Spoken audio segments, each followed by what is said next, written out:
السلام عليكم واهلا بكم في قناتي سويت اند صور مع رنا. يا رب تكونوا بخير. لو اول مره تشوفوا فيديو من فيديوهاتي وناويين تشتركوا في القناه، وانتوا بتشتركوا في القناه يبقوا فعلوا الجرس علشان توصل لكم كل الاشعارات الخاصه بالقناه عندي. فلفل بتحدى ان يكون شفتوه قبل كده، يعني ده ماما اللي بتعمله ومحدش كان يعرفه ابدا. بجد هتعملوه هيعجبكم وهتقولوا لها الفاتحه وتدعوا لها بالرحمه كمان. اسهل واسرع فلفل ممكن تعملوه في خلال 48.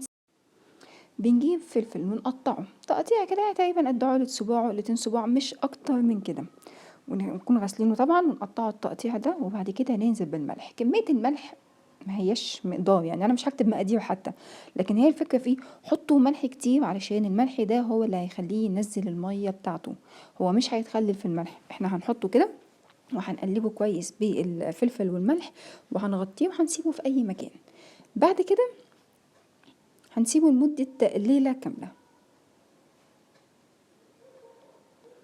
ده شكله بعد الليلة الكاملة. بصوا دابل ازاي، خرج المية كلها اللي كانت فيه، حتى لونه اتغير عشان كل المية دي طبعا بنرميها ما بنستخدمهاش، ونجيب البرطمان بتاعنا ونعقمه. وانا قلت قبل كده التعقيم يا اما تغلوه في مية، يا اما تقلبوا البرطمان على اي حاجة فيها بخار وتخلوا البخار يدخلها كده حوالي 10-20 ثانية، يا اما الميكرويف من 30 ثانية لدقيقة. حلو الكلام. ادي الفلفل بتاعنا اتحط اهو. نعمل ايه بقى؟ بنجيب كوباية، نص الكوباية بتكون خل ونص الكوباية بتكون ليمون، بس مش اكتر من كده، نصها خل ونصها ليمون، وتبدأوا تدلقوه على البرطمان ده وهتسيبوه ليلة كمان، تاكلوه تاني يوم زي الفل. عشان كده هو بياخد 48 ساعة، عشان مرة يوم يخرج فيه المية بتاعته واليوم التاني يستوي فيه. على فكرة المية بتاعته ما بتترميش، طبعا ممكن تعملوا بيها سحور، ممكن تخللوا فيها تاني على فكرة، تدخلوها في اي اكل معمول، احنا بنحب السبايسي فيه. بجد بجد هيعجبكم جدا جدا جدا، هتدمنوه مش هتبطلوه. حلو الكلام. طيب الميزانية مش هتنفع خل وليمون مع بعض، ممكن نزود الخل عن الليمون، او ان احنا نملى نص البرطمان بس بتاعنا بالخل والليمون ونقلبه.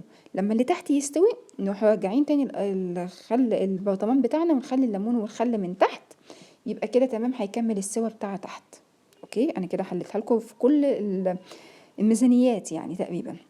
اهم حاجه بقى لازم نضغط البرطمان بتاعنا. خدوا بالكم ان الفلفل بيبقى هش، فهتلاقوه طلع لفوق، لازم نضغط عليه بحاجه. فقشر الليمون اللي احنا عصرنا بيه نحطه عليه ونضغط بيه جامد ونقفل كده بالغطا بتاعنا، او نحط كيس بلاستيك الاول وبعد كده الغطا عشان نمنع دخول اي هواء. فزي ما انتم عايزين براحتكم،